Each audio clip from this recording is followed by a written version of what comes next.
Good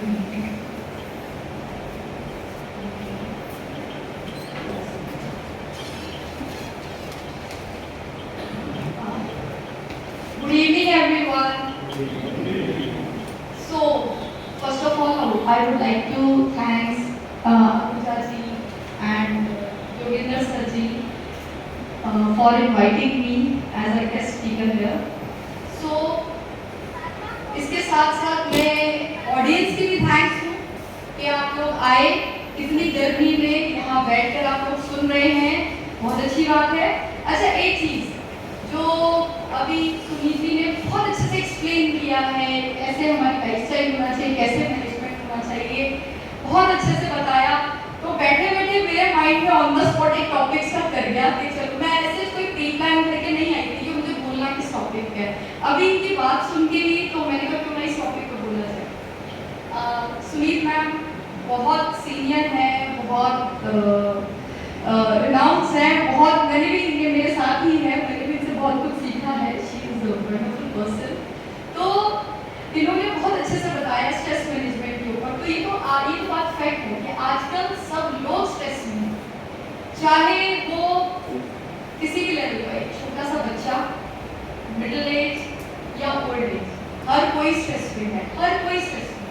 लेकिन कभी आपने सोचा है स्ट्रेस है क्या, कैसे आपकी बॉडी में एंटर करता है और कैसे आपके माइंड को एक ट्रैप कर लेता है, पकड़ लेता है और वो एक टाइप से पिंजरा क्रिएट करता है जिसमें आप फंस जाते हैं।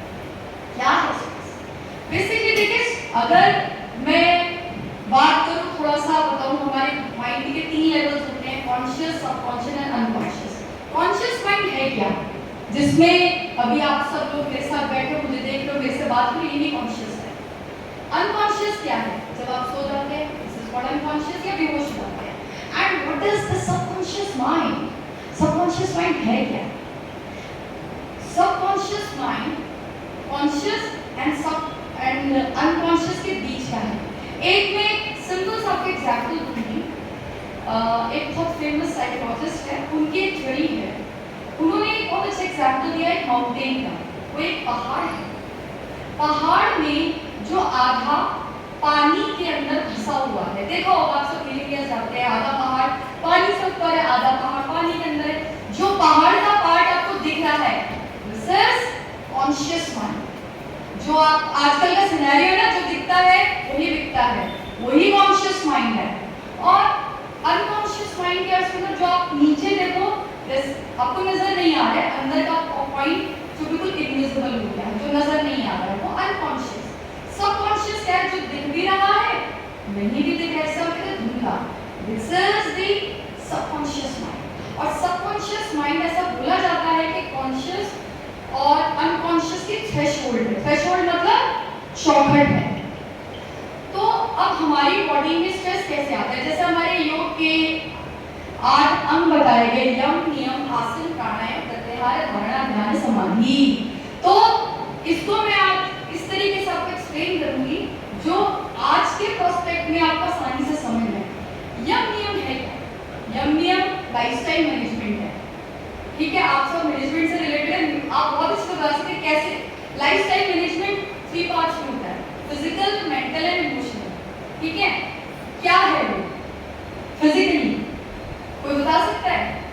जैसे टाइम पे सोना, टाइम पे उठना, टाइम पे खाना, सब चीज टाइम पे होना, ठीक है? दूसरा, इमोशनल लेवल पे क्या है? किसी को ऐसे ना बोलना कि उसे दुख हो, ठीक है? जैसे एक होता है, आपने किसी को डायरेक्ट मुंह पे बोला कि आपने ये प्रॉब्लम है, एक वो नेगेटिव पॉइंट माना जाता है जो एक टाइप का स्ट्रेस क्रिएट करता है, कहीं ना कहीं जाके आप में भी करेगा, उसमें भी करेगा। दूसरा होता है, आप बैठे हो, आपसे सोच रहे हो उसने ऐसा ऐसा किया और ऐसा ऐसा हो, ये उसके लिए तो स्ट्रेस है कि आपने उसको ऐसा बोला। और दूसरा, आपके सबकॉन्शियस माइंड में वो प्रोग्राम फीड हो गया। तो ये हो गया आपका फिजिकल लेवल पे, सॉरी मेंटल लेवल पे। और इसका साइड इफेक्ट कहाँ पे आएगा? आपके इमोशनल लेवल पे। हमारे योग दर्शन में एक सूत्र है पहला, चित्त वृत्ति निरोधा। चित्त की वृत्तियों का निरोध ही हो गया। चित्त की वृत्तियां क्या है? bills of minds, multiple thoughts, जो आपके दिमाग में यही चला ना, उसने मेरी ये काम मेरा नहीं किया और ऐसा हो, ये थॉट आया आपके दिमाग और आपने एक प्लॉट जनरेट किया, अच्छा उसने इस पॉइंट पे मेरा काम नहीं किया, डेफिनेटली उसका टाइम आने दो, मैं उसके साथ ऐसा करूंगा। तो एक इंफ्रास्ट्रक्चर आपने सबकॉन्शियस माइंड में तैयार किया कि this is for the negative programming. तो ये नेगेटिव प्रोग्रामिंग, अब देखिए कंप्यूटर के अंदर आप जैसा डाटा फीड करोगे वैसे प्रोग्राम डिजाइन हो क्या है। सिमिलरली हमारा माइंड भी ऐसे ही है, जो जो चीजें आप उसके ब्रेन में फीड करोगे वो वैसा ही काम करेगा। और फिर आप क्या करोगे, फीड तो आप नहीं यहाँ करते, फिर आप क्या करोगे, अच्छा इसका साइड इफेक्ट है कि मेरे को एंजाइटी ज्यादा हो रही है, मुझे एंजाइटी कम करना है। तो आजकल लोग क्या करते हैं, ब्लैक कॉफी के अंदर डिस्प्रिन मिक्स करके पी लेते हैं, बड़ी जल्दी माइंड रिलैक्स होता है, राइट, कॉर्पोरेट वर्ल्ड में बहुत फेमस है। तो ऐसे बहुत सारी चीजें, इससे क्या इफेक्ट होगा, उनकी हेल्थ पे होगा। बट हम क्या काम करते हैं, काउंसलर्स के पास जाते हैं, उनसे बात करते हैं, वो हमें काउंसिल करते हैं, बट एग्जैक्टली क्या प्रोग्रामिंग तो यहाँ पे हमने गलत फीड करी है। अगर हमने यहाँ पे प्रोग्रामिंग गलत यहाँ फीड की तो डेफिनेटली प्रोग्राम तो गलत ही निकल के आएगा। तो काम हम यहाँ ना करके तो सबकॉन्शियस माइंड में करें तो ऑटोमेटिकली सारी चीजें ठीक हो जाएंगी। फॉर एग्जाम्पल, जैसे पहला मैंने बताया, जब आप योग की शुरुआत करते हो तो सबसे पहला क्या है, यम नियम, लाइफस्टाइल मैनेजमेंट। अगर आपका लाइफस्टाइल मैनेज ही नहीं है तो आप योग कर ही नहीं सकते। कहने का मतलब आप हड्डियों की क्लासेस ज्वाइन करते हैं, योगासन करते हैं, बट आप टाइम पर सोते ही नहीं है, प्लानिंग करते हैं, अच्छा हमें मॉर्निंग का पैसे पर टाइम से पहुंचते नहीं क्योंकि रात को आप सोए नहीं, या हैवी डिनर करते हैं। तो सबसे पहले उसको बैलेंस करना है। अगर आपने पहला स्टेप अच्छा लिया, सेकंड स्टेप अपने आप ही अच्छा हो जाएगा। अगर ये चीज आपकी बैलेंस होगी, कहने का मतलब yes this is the right way, मुझे इसी वे पर चलना है, वो पहला स्टेप है। तो सेकंड स्टेप आता है अपना आसन। आसन क्या है, तो बता सकते हैं व्हाट इज आसन? Yes exercise. और कोई बताएगा ऑडियंस में से आसन क्या है, बताइए। वेरी गुड, और बताइए। मैं अभी पोस्चर में खड़ी हूँ, ये भी एक आसन है, ठीक है। तो एग्जैक्टली यस, हमारे 84 लेग्स आसन होते हैं, ठीक है। तो जब बेबी मम्मा के वूम में आता है तब से वो आसन एंड प्राणायाम की प्रैक्टिस शुरू कर देता है। ये गलत है, बेसिकली मैं गर्भ संस्कार पे कराती हूँ, ये उसका टॉपिक, बट मैं रिलेट करके बताऊंगी। तो दूसरी बात, एक ये होता है, अब जैसे आसन मूवमेंट होती है, राइट, मूवमेंट मल्टीपल चीजें, आपको जुम्बा मिलेगा, फंक्शनल ट्रेनिंग मिलेगा, पता नहीं क्या क्या मिलेगा, बट द थिंग इज योग के बैलेंस के लेवल पे कोई नहीं है। और इस लेवल के जितने भी वर्कआउट्स ये हो रहे हैं, हमारी बॉडी के अंदर दो मैकेनिज्म काम करते हैं। लाइक जैसे अभी ब्रेन का हमारा पार्ट होता है, थोड़ा सा टेक्निकल वे से बता रही हूँ, कोशिश करूंगी इसको बहुत सिंपल वे में समझो, बट एग्जैक्टली मेरा मोटो ये है आपको बताना कि योग कोई रैंडम चीज नहीं है कि आपने यूट्यूब से उठाया यहाँ से कर लिया, बट इट्स अ साइंस, बहुत बड़ी साइंस है ये। बेसिकली जब आप डॉक्टर के पास जाते हो, आपको सर में दर्द होता है, वो दवाई देता है, कल को फिर आप घर पे आते, अच्छा आप मेरे सर दर्द हुआ है, चलो कोई बात नहीं मैं आपकी दवाई खुद दूँ, पता लगा आपने खाली कोई सी भी सर दर्द की दवाई, बट चेक किया मतलब ट्यूमर है क्या, पहले डॉक्टर के चले जाते हैं तो 6-7 महीने के बाद ट्यूमर के बाद तो पता नहीं लगता है। सेम ऐसे योग में होता है। तो योग अगर आप सोचो मैं यूट्यूब से करके देख लूँ, इससे कर लूँ या कहीं से, इट्स नॉट पॉसिबल, बिकॉज योग एक ऐसी चीज है जो women person to person vary कर जाता है। अगर इस एक बॉडी आती है मेरे पास, उसकी एनाटॉमी मतलब उसका physical structure, mental structure, neurons दोनों सब बदले में है, तो जो चीज वो बॉडी करेगी तो वो चीज दूसरी बॉडी नहीं कर सकती। बेसिक से ही लेकिन करने का तरीका बदल जाता है। फॉर एग्जाम्पल, 2 डायबिटीज के पेशेंट एक डॉक्टर के पास आते हैं, अब डॉक्टर दोनों को सेम दवाई तो देगा नहीं, और देगा भी तो सेम एमजी नहीं देगा। वो क्यों? क्योंकि उसकी डायबिटीज का जो लेवल है वो अलग है, उसका लेवल है। सिमिलरली इन योगा इसमें भी यही होता है, पैटर्न सेम होता है बट रेशो बदल जाती है। अब कुछ आते हैं कि हमने 10 साल पहले 6 साल पहले मेरे टीचर ने मुझे सिखाया, वो मैं अभी तक फॉलो कर रही हूँ, मुझे रिजल्ट नहीं आना। अरे भाई साइंस कहती है 9 महीने में तो आपकी बॉडी ही बदल जाती है। मतलब 9 महीने पहले आपकी बॉडी में जो सेल्स थे, 9 महीने बाद एक भी सेल नहीं बचेगा, वो बदल गया। तो फिर आप क्यों पुराना पैटर्न फॉलो कर रहे हो? नई चीज करो। तो सबसे बड़ा मिथ ना तोड़िए कि अगर आप कोई योग कर रहे हैं, you need a yoga trainer और बहुत ही क्वालिफाइड होना चाहिए, उसको पता होना चाहिए आपकी बॉडी के अकॉर्डिंगली प्रोग्राम कैसे डिजाइन किया जाता है। तो मैं अपने टॉपिक पे वापस आती हूँ। मैं थी कि आपको वो चीज बता रही थी, कॉन्शियस और सबकॉन्शियस के जब माइंड के अंदर प्रोग्रामिंग अगर गलत फीड हो गई है, आप कुछ भी खा लो, कुछ भी पी लो या कुछ भी कर लो, यहाँ पे अगर गड़बड़ियाँ नहीं कर पाओ, क्योंकि रिजल्ट अल्टीमेटली इसने देना है, राइट। तो और एक चीज और मैं बताना चाहती हूँ, क्या होता है कुछ स्टूडेंट्स आते हैं हमारे पास, कहते हैं जी हमें डिप्रेशन हो गया है, एंजाइटी हो गई है, ज्यादा देर तक कंप्यूटर पर बैठ के टेंशन हो गई, डॉक्टर ने बोला मेडिटेशन करो। तो मेडिटेशन करने के लिए मेरा पहला क्वेश्चन उनके पास था, आपने लाइफ में कभी योग किया? कहते नहीं। हाँ मैंने उस इंस्टीट्यूट में जाके मेडिटेशन किया, बट मैडम कुछ फर्क हुआ नहीं, पता नहीं हुआ कि नहीं हुआ। But the thing is, school में जब बच्चा जाता है फर्स्ट क्लास, पहले प्ले स्कूल में जाएगा, फिर फर्स्ट में जाएगा, ठीक है। तो अगर बच्चा first, second, third, fourth, fifth, sixth करता हुआ जाएगा तो भी 12th पास करेगा। लेकिन हमारे पास बच्चे ऐसे आते हैं डायरेक्ट 10th का एग्जाम देने के लिए आते हैं कि हमें डायरेक्ट 10th में जाना है। भाई फर्स्ट, सेकंड, थर्ड तो सीख लो। आई गेस आप मेरा पॉइंट समझ रहे हैं। कहने का मतलब ये है, पहला है यंग नियम, सोशल कोड, जो भी आपके प्रॉब्लम हो रही है लाइफस्टाइल को मैनेज करो, ये आपको हम बताएंगे कैसे करना है। सेकंड आसन, आसन जो है जैसे आपने सर ने बताया पोस्चर है, मूवमेंट। द थिंग इज, आपने आसन किया, आसन के साथ साथ मैंने एक बात और कही थी, हमारे ब्रेन का एक पार्ट होता है जिसका नाम है ऑटोनोमस नर्वस सिस्टम। एक पार्ट है हमारी स्पाइनल कॉर्ड में होता है, इसके दो पार्ट होते हैं, सिंपैथेटिक एंड पैरासिम्पैथेटिक। सिंपैथेटिक क्या करता है, हमारी बॉडी में एनर्जी पहुंचाता है। डे टू डे लाइफ में आप बताओ आपका लाइफस्टाइल क्या है? सुबह आप उठते हैं, उठ के आप फटाफट से नहाए, चलो जी ऑफिस भागना है, फटाफट से ऑफिस आ गए, ये काम किया, वो किया, पूरे जोश जोश से किया, फिर वापस आए, चलो अब ना वर्कआउट करके क्या चुना आपने? जिम में गए, जिम में भी आप खूब डंबल्स उठाए, ये वो म्यूजिक सुना, ये वो समथिंग है। क्या हुआ? इसलिए भी सिंपैथेटिक, अभी आपने जैसे दिन शुरू किया सिंपैथेटिक पढ़ा है, वर्कआउट भी आपने ऐसे चुना जिसमें सिंपैथेटिक पढ़ा। फिर आप रात को आए, रात को नींद नहीं आ रही या सारी रात करवटें बदलने से उठ रहे हैं, तो पता नहीं नींद आ गई, फिर दिमाग थका हुआ है। क्यों? क्योंकि आपने सिंपैथेटिक का काम किया, पैरासिम्पैथेटिक का काम नहीं किया। तभी तो 35 साल के बच्चे को, 30 साल के लोगों को हार्ट अटैक पड़ रहा है। अभी रिसेंटली सेलिब्रिटी को हार्ट अटैक पड़ा है। क्यों? फिट है, स्मार्ट है, हैंडसम है, अच्छी बॉडी थी, रेगुलर गिव का काम था, बट वर्कआउट जा चुका। ये एक अलग बात है, जिसकी जितनी लिखी होती वो एक अलग से नहीं, मैं उसमें नहीं जाऊंगी, बट मैं इसकी बात कर रही हूँ। तो सेकेंडली योग क्या करता है, हमारे योग में आसन जो होंगे वो सिंपैथेटिक का काम करेंगे, राइट।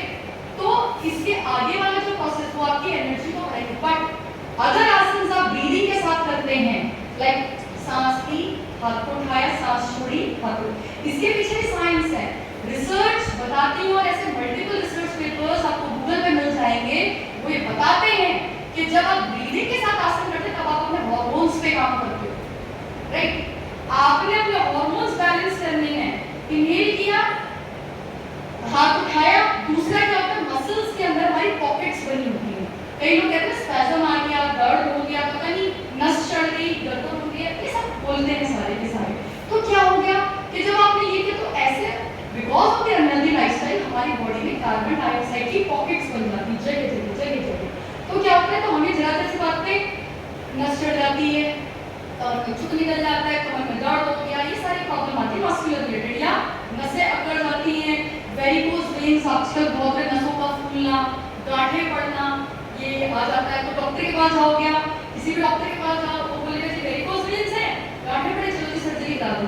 डॉक्टर से बोलिए आप मुझे स्टैम्प पेपर पे लिख के दे दो, अगर ये सर्जरी आप करा रहे हो तो ये बताइए कि नेक्स्ट टाइम मेरे को ये प्रॉब्लम नहीं होगी। डॉक्टर कभी नहीं लिखेगा, वो कहेगा ये आपका लाइफस्टाइल प्रॉब्लम है। तो सिंपल सी बात है, इतने लाखों रुपए क्यों वेस्ट कर रहे हो? योग करो, लाइफस्टाइल मैनेज करो अपने आप ही, क्योंकि आपका डॉक्टर आपके अंदर बैठा हुआ है, वो अपने आप ही काम करेगा, बट आपको सिर्फ एक सिचुएशन क्रिएट करनी है। सेकंड, तो आई गेस आप आसन को समझ चुके होंगे, आसन है क्या। जो हम डिफरेंट पॉस्चर बनाते हैं, बेसिकली वो पॉस्चर हमारे डिफरेंट ऑर्गन से रिलेटेड होते हैं और डिफरेंट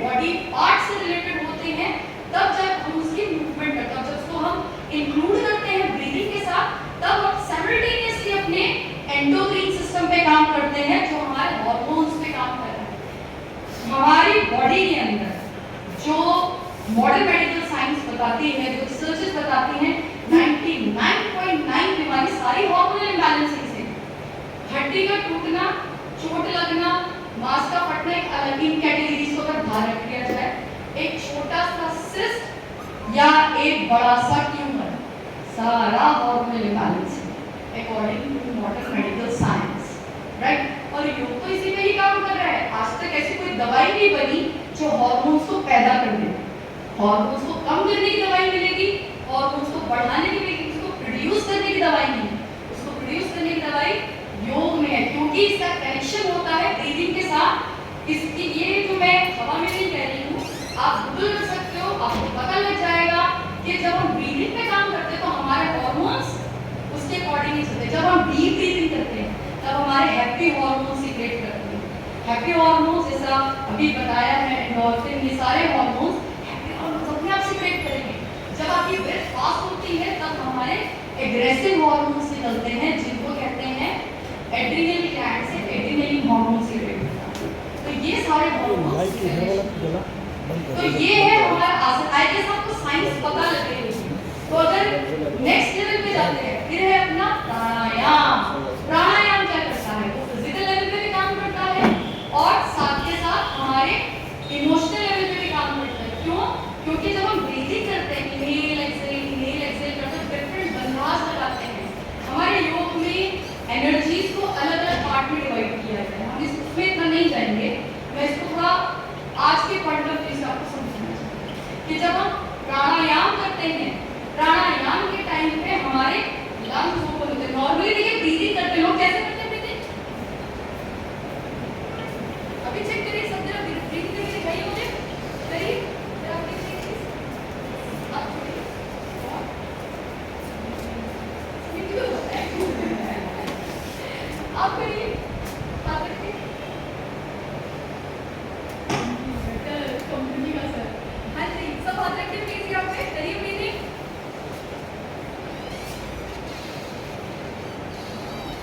योगा गुरु वाले तो सही कर रहे हैं। एग्जैक्टली देखिए क्या आपकी ये हुई, दिस इज लॉन्ग ब्रीदिंग।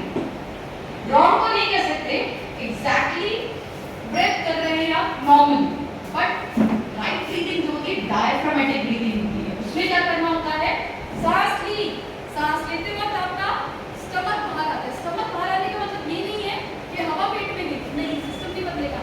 नाक का कनेक्शन लंग्स से होता है, तो आपके अंदर क्या होगा? जब आप पेट फुलाते हो तब आप डायफ्राम, एक मध्यपट होता है लंग्स के नीचे, उसको नीचे खींचते हो, तो ऑक्सीजन 100% लंग्स में जाती है। और जब आप सांस छोड़ते हो, पेट दबा के छोड़ते हो, तो 100% कार्बन डाइऑक्साइड बाहर निकल जाती है, यानी कि लंग्स क्लीन। कोविड में सबने देख लिया है, जो आज प्राणायाम करके आ रहे हैं उनका तो 98 से नीचे पहुंचा ही नहीं ऑक्सीजन लेवल प्राणायाम का। तो एक चीज मैं आपको बता दूं, आई गेस शंख कभी किसी ने बताया है? बस आप लोगों ने शंख नहीं बताया कभी? आज से बजाना शुरू। अगर आप चाहते हो आपके लंग्स मजबूत रहे, पावरफुल रहे, शंख बजाइए। एग्जैक्टली शंख बजाने से जो प्रेशर लगता है हमारे लंग्स पे लगता है, हमारे लंग्स का वर्कआउट है। रोज सुबह शाम ये तो देखिए शंख रिसर्चेस बताती है, जिस घर में शंख की ध्वनि होती है, शंख नाद होता है, वहाँ पर ऑटोमेटिकली नेगेटिव वाइब्स भर जाती है, कीड़े मकोड़े सब भाग जाते हैं। छिपकली सुनती है ना, उसके बाद भाग जाती है इधर के हमारे, अरे भाई ये क्या हो गया, वापस भाग जाते हैं। तो दवाइयाँ डालने से बेटर है शंख बजाती है सुबह शाम। शंख बजाएंगे, आपका भी फिजिकल मेंटल इमोशनल बैलेंस हो, तो भी डिटॉक्सिफाई हो जाएगा, पैसे की बचत हो जाएगी, कितना महंगा है ना। तो ये है साइंस शंख बजाने की। एक ऐसे मेरी बुक में पाइपलाइन में है साइंस बिहाइंड धर्मा, मैंने उसमें से उठा के रखा। ऐसे बहुत सारी चीजें हैं जो हम रेगुलर बेसिस पे करते हैं, बट हमें उसके पीछे साइंस नहीं पता। क्यों? क्योंकि पीछे से बोलते हैं इसके साइंस है। ठीक है, चलिए हम अपने बैक टू द टॉपिक आते हैं, बट इससे रिलेटेड तो मैंने कर दिया। नेक्स्ट, ये आपको प्राणायाम तो क्लियर हो गया है। अब प्राणायाम करने के मल्टीपल वेरिएशन होती है हमारे पास, अनुलोम विलोम सब जानते हैं, एक नाड़ी शोधन है, कपालभाति है, ये सब बहुत सारे हैं, सब कराते हैं, लेकिन इनको कराने का तरीका होता है। एक इंसान जैसे अभी गर्मियां चल रही हैं, गर्मियों में आप कपालभाति हुआ, अग्निसाद हुआ, सूर्य, ये सारे प्राणायाम नहीं करते, बट हम ये भी कराते हैं, लेकिन रेशो के साथ, क्योंकि हमारे सिंपैथेटिक मैकेनिज्म को बढ़ाते हैं, ठीक है। तो इसके साथ साथ हम दूसरे प्राणायाम को क्या करते हैं, पैरासिम्पैथेटिक को बढ़ाते हैं, जो गर्मी में भी हमें कूलिंग इफेक्ट करते हैं। एक एग्जांपल देना चाहूंगी, हमारे पास हाई बीपी के पेशेंट आते हैं, चलिए आपसे पूछते हैं, एक पोस्चर होता है कपाल मतलब शीर्षासन, सर नीचे पैर ऊपर, हाई बीपी वालों को करा सकते हैं? नहीं करा सकते। और बताइए, नहीं करा सकते, नहीं करा सकते। कौन कहता है करा सकते हैं? देखिए क्या होता है, शीर्षासन का काम क्या है, हम चाय में छन्नी से चाय छानते हैं, ऐसी हमारी नर्व्स में छोटी छोटी छन्नियां लगी होती हैं, ठीक है।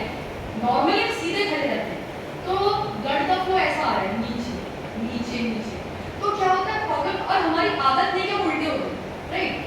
कोई नहीं होता, बच्चा मम्मी के पेट में उल्टा हो जाता है, या फिर कभी बचपन में उल्टे सीधे हो गया, पर जैसे ही वो 30s में आता है या लाइफस्टाइल उसका पढ़ाई का चला गया है, स्पोर्ट्स वालों की बात नहीं मैं कर रही, वो कभी नहीं बैठ, वो कभी ना उल्टे होते, ना कभी जमीन पे बैठते, हमेशा चेयर पे बैठते।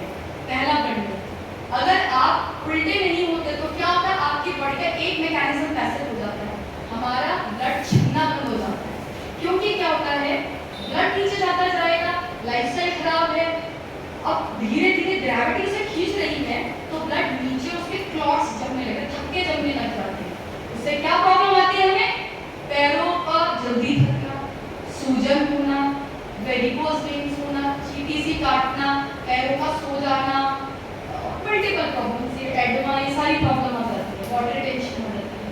तो सिंपल सा फंड है, उल्टे हो, पैरों को ऊपर करो, ब्लड एकदम नीचे आ गया, सिंपल सी साइंस है, पैर नीचे आएगा, ब्लड छिड़का हुआ आएगा, ब्लड प्यूरिफाई हो गया, आपके पास खत्म हो गया, सिंपल। इसके लिए ब्लड थिनर लेने की क्या जरूरत है, अगर ज्यादा लेंगे तो फिर हार्ट पे भी प्रेशर आ जाता है, क्यों मेडिसिन को हम चूज करें। तो अब मेरा क्वेश्चन ये था कि हाई बीपी का पेशेंट शीर्षासन नहीं कर सकता, राइट, बट इसको शीर्षासन हम कराते हैं पेशेंट को, बट मॉनिटरिंग के साथ, राइट। पहले क्योंकि शीर्षासन को माना गया है किंग ऑफ द आसन, ये एक ऐसा आसन है जो हर तरीके की बीमारी को ठीक कर देता है, लेकिन कराने की टेक्निक होती है, हम पहले उनके पैरासिम्पैथेटिक मैकेनिज्म को बढ़ाते हैं, ठीक है, जिसमें मल्टीपल लेते हैं और कुछ रेशो लेते हैं शीर्षासन, फिर उसके बाद सिंपैथेटिक पहले उनके सिंपैथेटिक मैकेनिज्म को बढ़ाते हैं, ये था, तो इसमें शीर्षासन और कुछ रेशो लेते हैं डिफरेंट आसन की, जो हमारा सिंपैथेटिक को बढ़ाएगा, फिर हम उसके बाद लेते हैं पैरासिम्पैथेटिक, जो क्योंकि बीपी बढ़ता कैसे, हार्ट में प्रॉब्लम आती है तभी, तो एक सर्टेन पॉइंट तक हार्ट के अंदर ब्लड की सप्लाई बढ़ाई जाती है, तब तक जब तक, देखिए क्या है, सिंपल सी बात है, जब आपको चोट, घर अगर गंदा है, अगर आप उसके ऊपर कूड़े में चादर डाल दो, चूना डाल दो, एयरपिक डाल दो, लेकिन कूड़ा तो वही है ना, जब तक आप झाड़ू नहीं उठाओगे, साफ नहीं करोगे, तब तक कूड़ा नहीं जाता, राइट। तो जब आप झाड़ू लगाओगे तो कूड़ा आपकी आंखों में भी जाएगा, जलन होगी, बाल खराब होगा, तो इस चक्कर में आप झाड़ू लगाना तो बंद नहीं करोगे, झाड़ू लगाओगे ना, ऐसे आसन से होता है। जब हम ये मैकेनिज्म ऐसे डिफरेंट बीमारियों में करते हैं, तो एक सर्टेन पॉइंट तक हार्ट के ऊपर प्रेशर बढ़ाया जाता है, फिर उसको वापस ताकि multiple hormone, multiple pranayama and आसन के थ्रू जो ब्लड का फ्लो हार्ट की तरफ बढ़ाता है उसे कम कर दिया जाता है, जिससे क्या होता है, हार्ट पे प्रेशर बढ़ता है, लेकिन धीरे धीरे धीरे उनका डिटॉक्सिफिकेशन का प्रोसेस होता है, धीरे धीरे ब्लड वापस आता है। इंस्टेंटली बार बार प्रेशर देने से हार्ट पे प्रेशर नहीं आता, एक सर्टेन पॉइंट के बाद अपने आप बीपी डाउन हो जाता है। और आसनों से जब बीपी की समस्या खत्म होती है, तो कभी लाइफ में बढ़ती नहीं, क्यों, क्योंकि उसने झाड़ू लगा दी, पोछा मार दिया, अब कहां से कूड़ा आएगा, उस कूड़े को इकट्ठा होने में 6 महीने लगेंगे कम से कम। तो ये काम करता है हमारे योग, तो उसमें जो प्राणायाम का मैंने आपको बताया, प्राणायाम आपकी ब्रीदिंग पे काम करता है, और ब्रीदिंग ही आपके हार्मोन्स पे काम करती है, आपके ब्रीदिंग के साथ और सबकॉन्शियस माइंड के अंदर जब आप एंटर करते हो तो आप ब्रीदिंग के थ्रू भी कर सकते हो, और कोई टेक्निक नहीं है, कोई दवाई है, चाहे आप एंटी डिप्रेसिव पिल्स ले लो, स्लीपिंग पिल्स ले लो, कभी आप सबकॉन्शियस माइंड में एंटर ही नहीं कर सकते। सिर्फ अपनी सांस पे ध्यान लगाइए, आप सबकॉन्शियस माइंड में पहुंच जाएंगे। ठीक है, यम नियम आसन हो गए, अब आया प्रत्याहार। प्रत्याहार इसको मैं इतना कॉम्प्लिकेटेड तरीके से नहीं समझाऊंगी, सिंपल तरीके से बताऊंगी। आप सबको पता है किसान होता है, खेती करता है, ठीक है, किसान की खेती करी या प्राणायाम तक का पार्ट हम कवर कर चुके हैं। अब खेती में एक टाइम आता है जब वो बीज डालता है, यानी कि बीजारोपण करता है। अब ये किसान डिसाइड करेगा और ये मिट्टी डिसाइड करेगी कि कौन सा बीज डालना है, राइट। तो प्रत्याहार की स्टेज वही होती है, लेकिन ये टीचर डिसाइड करेगा और ये करने वाला इंसान डिसाइड करेगा कि बीज कौन सा डालना है। बीज इसके अंदर हुआ आपका विचार, आपका थॉट। आप चाहते क्या हो अपनी लाइफ के साथ? रिलैक्सेशन चाहते हो, वेट लॉस चाहते हो? हमारे पास योग करने के आते हैं, सक्सेस के लिए योग करने के आते हैं, हमें सक्सेस मिलता है कि हमें लोग नोटिस नहीं करते हैं, चार लोग बोल रहे नहीं बोल पाते, हमें वो वाला योग कराइए, हमें वो वाला योग कराइए कि जब हम माइक पे बोले तो दुनिया मुझे सुने। तो ये थॉट आप लोग डिसाइड करोगे, ना कि मैं। दिस इज द प्रत्याहार स्टेज। आपको पहले ट्रेन किया जाता है, प्रत्याहार की स्टेज पे वो थॉट, वो बीजारोपण किया जाता है। अगर बीज रोपते समय आपने बीज बोया आम का, जब लास्ट में फ्रूट निकलेगा तब आप अमरूद नहीं मांगोगे।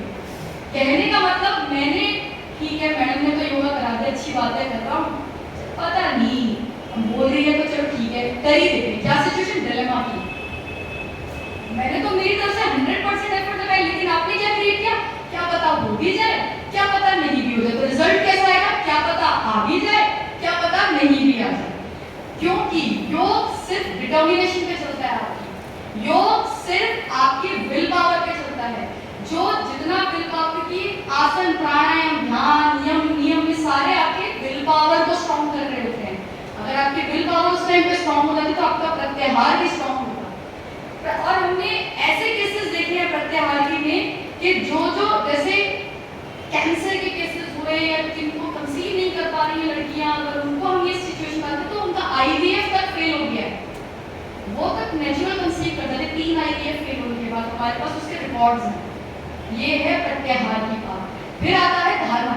धारणा में क्या हुआ, उस बीज में से जड़ निकल गई, बीजा और उसने क्रिप्स करके पकड़ लिया दिमाग को। इस टाइम पे जो बीज आपके दिमाग में चला गया, उसने आपके दिमाग को पकड़ लिया, तो कभी भी बदल नहीं सकता। ये ऐसी सिचुएशन में बोलते हैं कि बच्चे एक पूरी किताब ऐसे दिमाग में डालो, इसके दिमाग में डालो, लेकिन आपने पॉजिटिव थॉट्स डाले, लेकिन सडनली वो क्यों बिगड़ गया? आपने अच्छी एजुकेशन दी, मम्मी पापा डॉक्टर इंजीनियर, बच्चा चोर निकला, इतने केसेस देखे। क्यों होता है ये सारी? क्यों? क्योंकि उसका प्रत्याहार और धारणा स्ट्रॉन्ग नहीं की।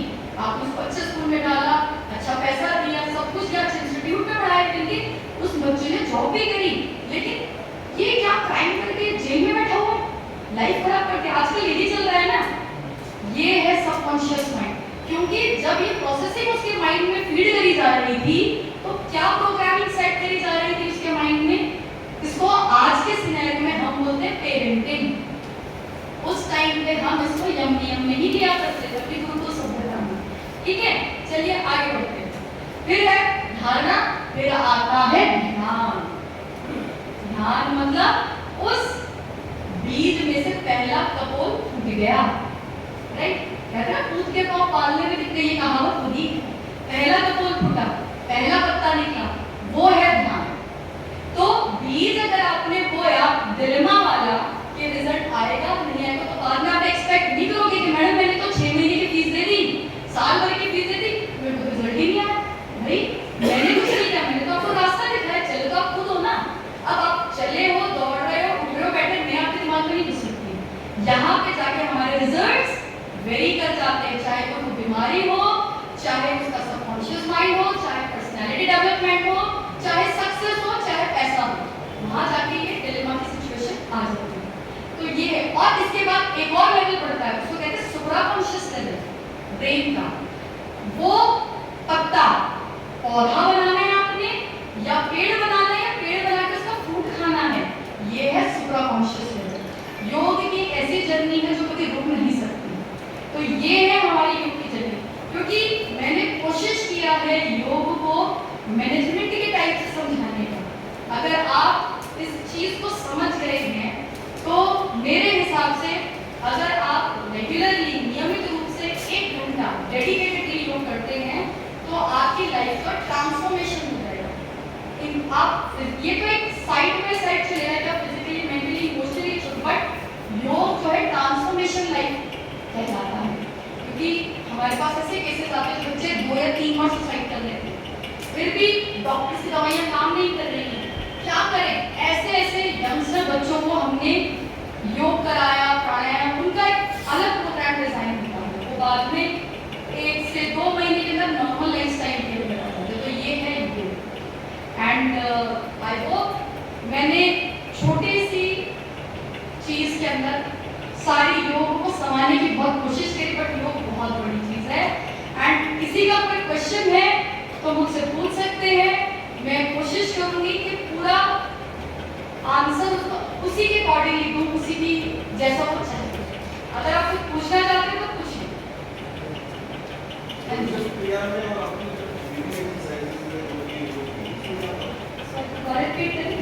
सुदर्शन क्रिया और जो आप सुदर्शन क्रिया योग ही, उसको हम कहते हैं सोहम मेडिटेशन। हमारे ध्यान में सोहम मेडिटेशन हो जाता है। वो तो श्री श्री जी ने जैसे हम रिसर्च करते हैं, फॉर एग्जाम्पल रिसर्च के अंदर करते हैं रिसर्च, जो पहले ऑलरेडी सर्च हो चुका उसके ऊपर खोजा गया, तो उन्होंने सोहम मेडिटेशन के ऊपर रिसर्च करके कुछ नए पॉइंट्स उसमें ऐड करके उसको सुदर्शन क्रिया में कन्वर्ट किया। एग्जैक्टली सोहम सेम, ये वो अलग नहीं है, एक मेडिटेशन एक है, बट उसका रिसर्च हुई है दोबारा से, जो हमारे श्री श्री जी ने, एक ही है, अलग नहीं है।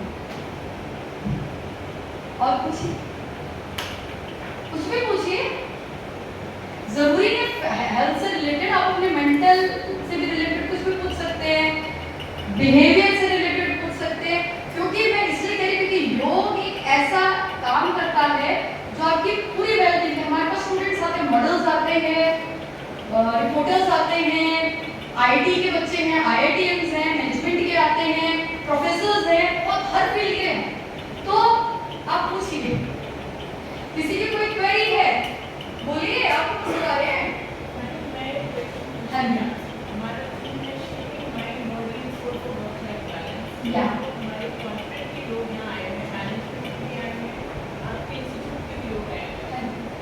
मैं ये जानना चाहती हूँ कि हमारी वर्क लाइफ में इम्बैलेंसेस क्रिएट होते हैं, ट्रिगर्स से होते हैं, जैसे इमोशनल आउटबर्स्ट हो गया, या डेडलाइन नहीं हुई, राइट? तो आपका बॉस आपसे चिल्ला रहा है, या आपका पेयर आपसे annoy हो गया है, तो there are distortions in life, so that affects us, and it affects us physically also and emotionally also.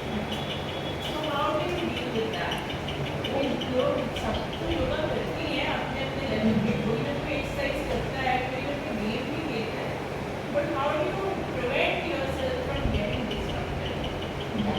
देखिए, एक चीज मैं आपको बताना चाहती हूँ, योग का कंपैरिजन किसी स्पोर्ट से नहीं है, किसी वर्कआउट से नहीं है। योग आपके ऐसा कोई सा भी आप मुझे वर्कआउट बताइए जो फिजिकल, मेंटल, इमोशनल तीनों पे एक साथ काम करता है, कोई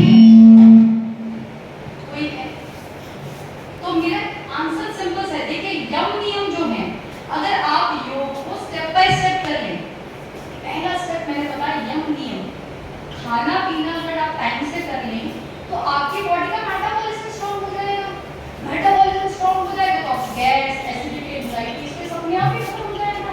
अगर आप टाइम पे ब्रेकफास्ट अपने टाइम पे कर रहे हैं, 9 बजे से पहले कर लीजिए ब्रेक के टाइम, राइट? तो ऐसे ही होता है, टाइम पे अगर आप ब्रेकफास्ट करें, सुबह हमारे नेचुरोपैथी के अंदर बोला जाता है, वैसे आप नेचुरोपैथ है, नेचुरोपैथी में ये बोला जाता है कि सुबह खाना खाओ राजा की तरह, अरे लेकिन आज आज के सिनेरियो में कीटोडाइट कर रही है कि ब्रेकफास्ट लाइट होना चाहिए। अरे भाई, ये तो साइंस कहती है, मॉडर्न मेडिकल साइंस के रिसर्च पेपर्स कहते हैं कि अगर आप सुबह हैवी ब्रेकफास्ट करोगे 9 बजे से पहले पेट की भूख नहीं होती, वो दिमाग की भूख होती है। पहला हिट लोगों को दवा, पहला खाना हल्का दो ताकि वो दिमागी रूप से परेशान हो जाए। डॉक्टर की दवाई बढ़ेगी, एंजाइटी बढ़ेगा, स्ट्रेस बढ़ेगा, भागेगा डॉक्टर के पास, राइट। दूसरा बोला जाता है फिर दोपहर का खाना खाओ, आप एक सेठ की तरह कि भाई खा रहे हैं लेकिन 56 भोग नहीं खा रहे, नॉर्मल दाल रोटी सब्जी ये खा रहा है। तो पहला मतलब समोसे कचौरी भी खाना है तो सुबह 9 बजे पहले खा लो। आपका बॉडी इतना मेटाबॉलिज्म इतना स्ट्रांग होता है कि वो डाइजेस्ट कर जाएगा। उसके बाद जो खाना है उसके कंपैरेटिवली लाइट होना चाहिए। ये आप लोग डिसाइड करो कि भाई खाने के ऊपर से बेटा सुनीति बताएंगी, शी इज द एक्सपर्ट, कि उसमें क्या डालना है। तीसरा प्रोपोर्शन हमारा आता है रात का। रात का खाना कहते हैं गरीब की तरह खाना चाहिए, मतलब ना के बराबर, आधा पेट, ठीक है। बस आधे पेट में काफी सारी डाइट्स होती है, भाई फ्रूट्स खा लो आप, अगर रोटी खानी तो उससे पहले खूब सारे फ्रूट्स खा लो, फिर रोटी खा लो, या फिर सब्जी खाते रहो, है ना, ये रफेजिस वाली डाइट होगी। तीसरा, अब दूसरा ये आता है, अब आप देखो आपने रात को अगर आपने नॉनवेज खाया, भर के रात को पार्टी करी है, तब तो वो सबसे बड़ा बेनिफिट होता है। जैसे अभी 5 एलिमेंट्स के बारे में आपको थोड़ी देर पहले बताया गया था, क्या है 5 एलिमेंट्स, क्या है पंचमहाभूत, क्या है बताइए। हाँ, ऐसे हमारी बॉडी में काम करते हैं। पृथ्वी क्या है, पृथ्वी तत्व, हमारी हड्डियां, हमारी हड्डियों के अंदर पृथ्वी के तत्व है, डेंसिटी, ये है पृथ्वी तत्व, ठीक है। फिर जल, हमारे बॉडी के अंदर पानी, खून, हार्मोन्स, ये सारे क्या है, जल, डीएनए आ रहे हैं, राइट।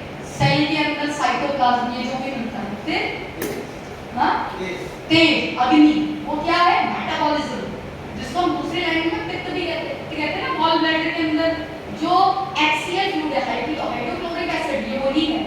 और एटीपी एनर्जी होती है हमारे माइटोकॉन्ड्रिया के अंदर। फिर वायु, हवा, गैस, अगर गैस बैलेंस हो जाए तो फिर परेशान करती है। और हमारी बॉडी के अंदर वायु, ऑक्सीजन, जितनी ज्यादा ऑक्सीजन बढ़ेगी उतना बढ़ेगी, जितनी ज्यादा कार्बन डाइऑक्साइड बढ़ेगी उतनी प्रॉब्लम। नेक्स्ट, आकाश, हमारी बॉडी का खाली, हमारी बॉडी की कैविटीज, हमारी बॉडी के अंदर जो जो खाली खाली चीजें पड़ी हैं, आकाश, यानी कि जब आप खाना खाएं तो आपके खाने में ये पांचों तत्व होने चाहिए, तो आपकी बैलेंस डाइट होती है। हम 4 तत्व तो उठा लेते हैं, 5वें को भूल जाते हैं, वो है आकाश। पेट को ठूस ठूस के इतना भर देंगे कि बेचारी बॉडी नहीं डाइजेस्ट कर पाता, वो भी रात को। तो साइंस कहती है रात को हमारा मेटाबॉलिज्म वैसे ही उठ जाता है।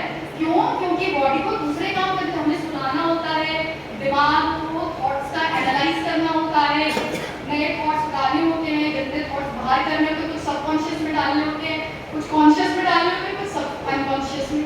ये काम करता है, हार्ट बहुत ज्यादा काम करता है, तो हम उस पर एक्स्ट्रा एफर्ट डालते हैं, खाना वहीं पड़ा कर सकता है। फिर सुबह हमारा क्या होता है, पूरी सर चकरा रहा है, क्वेश्चन नहीं आ रहा, दर्द हो रहा है, क्या हो रहा है। इसके लिए हम योग में कराते हैं षटकर मास, के आसन से बैठे पानी पिलाया, वॉमिट करा दिया आर्टिफिशियल बाहर।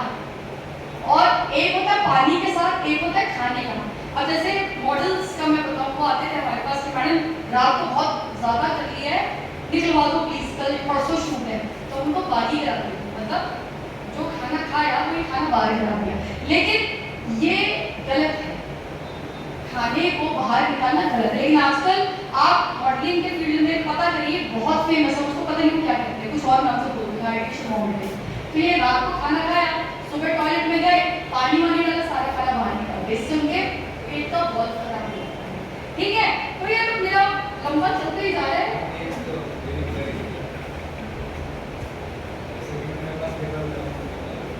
हाँ जी,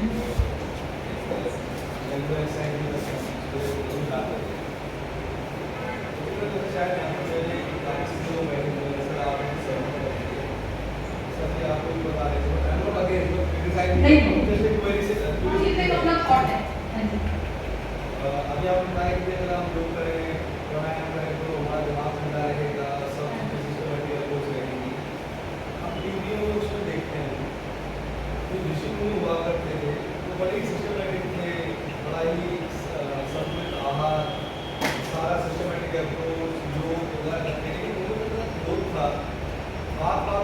साथ ले जा करते थे। देखिए मैं आंसर करूँ इसका। हम लोग उधर हाँ, देखिए एग्जैक्टली क्या होता है, एक इंसान, ठीक है, आपने वो देखा बिच्छू, बिच्छू स्कॉर्पियन सबने देखा है, स्कॉर्पियन बहुत शांत रहता है, चुप चुप रहता है, कुछ नहीं बोलता, लेकिन अगर उससे कोई छेड़ दे तो फिर उसे छोड़ता भी नहीं। मैं आ रही हूँ, मैं पॉइंट नहीं सर, मैं आ रही हूँ, नहीं मैं समझ गया आपको पॉइंट, मैं आ रही हूँ। दूसरी बात, आज बात हुई हमारे ऋषि मुनि, तो सबसे पहले मैं एक चीज बता देती हूँ, ऋषि कौन थे। आज के टाइम पे जो हमारे प्रोफेसर्स होते हैं, स्कॉलर्स होते हैं, उनको उस एंशिएंट टाइम पे ऋषि बोला जाता है, दे वर द रिसर्चर्स। वो नॉर्मल वो नहीं है, साधु अलग होते हैं, मुनि अलग होते हैं, और ऋषि ये होते हैं। तो ये अब ये सर ने बोला कि हाँ ये बात फैक्ट है, हमारे भृगु ऋषि दुर्वासा ऐसे गुस्से में, लेकिन 1,000 साल की तपस्या करते हैं। हमारे अब थोड़ा सा मैं योग में जा रही हूँ, एग्जैक्टली क्या होता है, हमारी बॉडी में चक्रास होते हैं, राइट। तो क्या होता है, बच्चा जब पैदा होता है तो एक एनर्जी होती है जो मूलाधार से निकलकर क्राउन तक आनी चाहिए। आप सब गुरुकुल सभ्यता से जानते हैं, गुरुकुल सभ्यता में ब्रह्मचर्य आश्रम होता है। ब्रह्मचर्य आश्रम का मतलब क्या है, वो होता है टीन के टाइम, और टीन में आजकल क्या होता है, प्यूबर्टी। सब फीमेल सबको पता है व्हाट इज प्यूबर्टी। बच्चा जब जवान हो रहा होता है, लड़की में सेक्स हार्मोन्स डेवलप हो रहे होते हैं, मेल्स में सेक्स हार्मोन्स डेवलप हो रहे होते हैं। इस टाइम पे अगर अपनी उस ओज की और वीर्य की शक्ति को बचा लिया जाए तो वही इंसान अगर झोपड़ी में पैदा हुआ है तो एपीजे अब्दुल कलाम भी बन जाता है, और वही इंसान अगर वो अपनी उस शक्ति को नहीं बचाता, जो आजकल सबको पता है, ओपनली पता है, तभी पीसीओडी आई है, तभी सर्विक्स कैंसर आ रहा है, तभी प्रोस्टेट जल्दी हो रहा है, तभी मेल्स में हार्ट अटैक सब कुछ जल्दी आ रहा है, इट्स ओपन, कोई छुपा नहीं। बिकॉज मैं खुद इनफर्टिलिटी एंड प्रेगनेंसी के फील्ड से, I am very much open on these topics, बहुत ओपनली बात करती हूँ कि ये तभी चीजें आ रही हैं। क्या हुआ, हमारी गुरुकुल सभ्यता जब समाप्त हुई तो ये उस टाइम पे ब्रह्मचर्य आश्रम होता था, अभी भी है, अभी भी है, हमें उसे कंट्रोल किया जाता। उस टाइम पे जो हमारी कुंडली सर ने जैसे सुदर्शन क्रिया बोली, ये उसी का ही पार्ट है, इसीलिए कराया जाता है, उस टाइम पे कराया जाता था।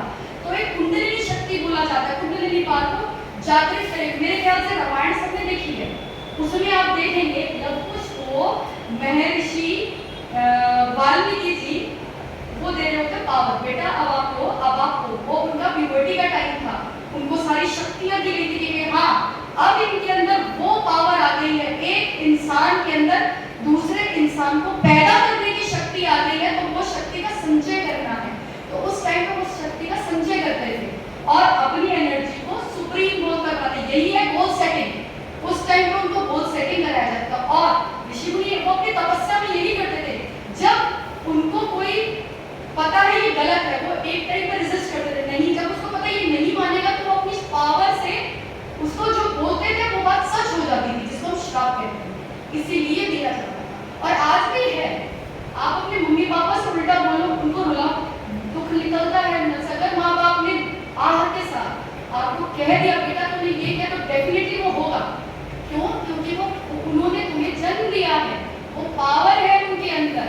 और अगर आप किसी जो बच्चा पूरा लाइफस्टाइल उसका वैसा कब जा रहे हैं, वो बोलेगा मैं तुम्हें श्राप देता हूं, तो उसको ये भी उसके अंदर एनर्जी नहीं है, एनर्जी ही नहीं है उसके अंदर, वो अपनी एनर्जी का। अभी एक आजकल ना यूट्यूब पे बड़ा वीडियो वायरल हुआ, देखा होगा, हमारे देवी देवताओं में प्राण प्रतिष्ठा करी जाती है, जैसे मूर्ति हम लगाते हैं, कुछ लोग कहते हैं मूर्ति पूजा नहीं करनी, ऐसा है, मानते हैं इस चीज को, लेकिन नहीं करनी चाहिए। लेकिन कभी सोचा है क्यों लोग मूर्ति की पूजा करते हैं? कभी साइंस सोची है इसका? हम क्यों पूछते हैं मंदिर में? अगर आप देखें, कभी आपने कभी मंदिर के अंदर किसी मूर्ति को स्थापित होते हुए देखा होगा, उसकी 7-12 महीने ऐसे करके पूजा चलती है, उस पत्थर भी बड़ा चुन के लाया जाता है, तो उस पत्थर को एनर्जीज डाली जाती है। हम आजकल क्या करते हैं, रेकी, सबको पता होगा, प्राणिक हील पता होगा, मैं ऐसे हील कर रही हूँ, पत्ता में उड़ा दिया, समथिंग, ये सब चीजों पे हम विश्वास करते हैं। लेकिन उस टाइम पे जो रिसर्चर्स ने बोला कि इसको मैंने different mantras and different energies, positive energies को मैंने इसे चार्ज कर दिया,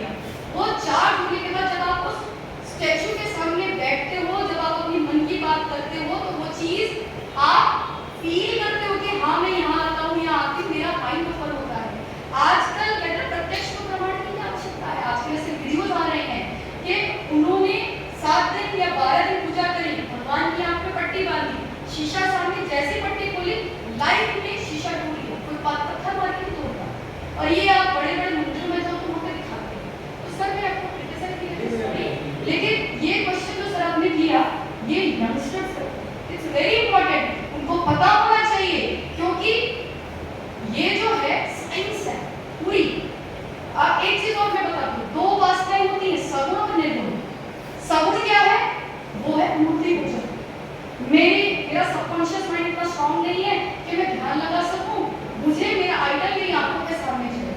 तो उन्होंने आंखों के सामने देखा निर्गुण, मेरे अंदर इतनी पावर है, मैं अपने भगवान को अपने अंदर देख सकता हूँ, वो निर्गुण। ठीक है, तो थैंक यू सो मच। जैसा अभी आपने कहा कि 9 बजे से पहले ब्रेकफास्ट कर लेना चाहिए। हाँ जी, कल या वैसे भी हाँ जी। नॉर्मली कहा जाता है कि 14 घंटे के बाद में मॉर्निंग का ब्रेकफास्ट होना चाहिए। हाँ जी। खास मील से आप इस पे शायद लेवल तो 14 आवर्स का मतलब ये आपका जो आपको 7 बजे से पहले खाना खाओ। हाँ अगर जी, 8 बजे के खाओ तो 10 बजे तक केवल ब्रेकफास्ट होना है। जो नॉर्मली हाँ जी। मैं करता हूँ। हाँ जी। This is what I am doing. हाँ जी। 8 बजे में ब्रेकफास्ट करते हो। फिर 10 बजे के ब्रेकफास्ट। हाँ जी। तो क्या ये ठीक है या गलत है? देखिए एक प्रोस्पेक्ट में बात सही है, बिल्कुल ठीक है। हाँ, 14 घंटे का गैप होना चाहिए, लेकिन कुछ रिसर्चेस ये भी बताती हैं कि 9 बजे से पहले ब्रेकफास्ट, क्योंकि 9 बजे तक ब्रेन हमारा, अब 9 का 10 हो जाए, 9:30 हो जाए, वो एक अलग बात है। बट ये है कि सुबह ब्रेकफास्ट हो जाना चाहिए। मेरा कॉन्सेप्ट ये था कि जो लोग ब्रेकफास्ट स्किप करते हैं, वो आप एक सर्वे रिसर्च बताती है, जो लोग ब्रेकफास्ट नहीं करते हैं उनके अंदर स्ट्रेस, एंजाइटी, डिप्रेशन के सिम्टम्स ज्यादा पाए गए हैं। मेरा कॉन्सेप्ट ये था। चलिए,